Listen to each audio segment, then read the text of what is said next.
I've got the top 10 hottest pickups of the week in fantasy basketball coming up next on Beat the Odds. Don't go anywhere. Hello sports fans and welcome back to another episode of Beat the Odds.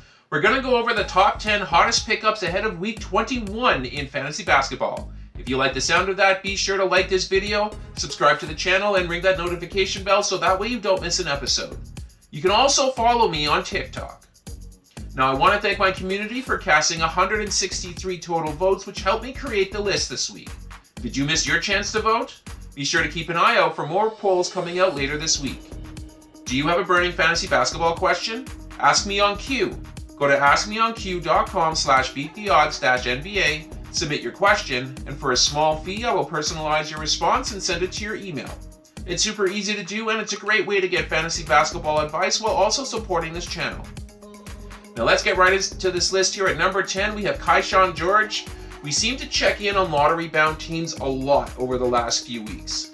As the season draws to a close, teams with little to play for will be eager to increase the workload of their young stars. Now George's steal rate is elite, and he happens to be pretty useful in almost every other category, so he makes a great target to pick up out of this week.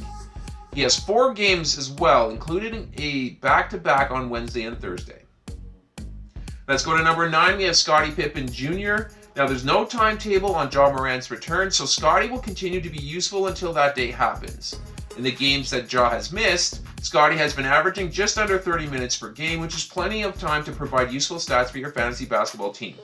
Now, Memphis only plays 3 games this week, so that will impact value if you're in a playoff head-to-head league, but he carries decent potential if you do need to still shore up some threes, assists, or steals. Moving on to number 8, we have Aaron Nesmith. Now, I'm admittedly a little disappointed in Nesmith's stock output for fantasy. I would have thought that he would have been closer to 2 stocks per game instead of just around 1, but other than that, he's been the glue guy that Indiana has needed.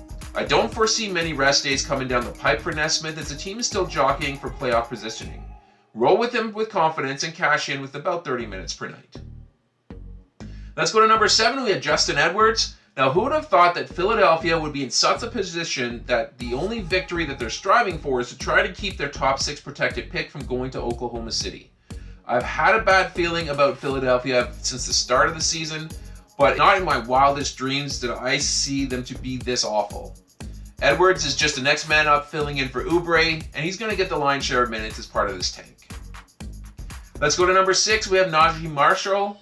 Great news, Mavs fans. AD is set to be ramping up to return at some point in this upcoming week. For fantasy purposes, that means that less shots will be taken by Marshall as the scoring options will obviously change. That being said, the Mavs have a juicy back-to-back to start the week on Monday and Tuesday, and I doubt that AD is going to make that second game. So lock Marshall in for those 2 games and hold on to him to see how things play out when AD does return. Let's go to number 5. We have Kevin Huerter. Trey Jones would have actually made the list this week had he not sprained his left foot in a game against Sacramento.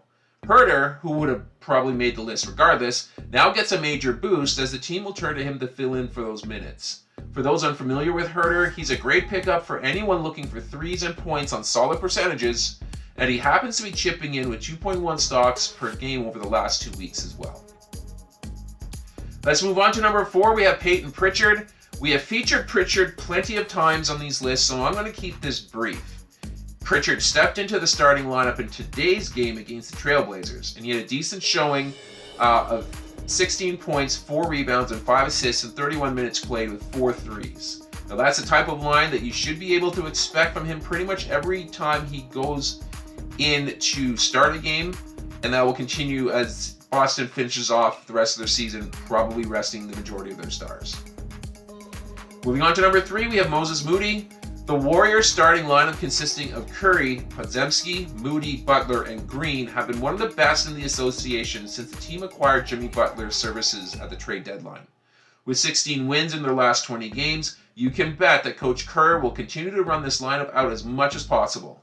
Now that speaks to Moody's floor.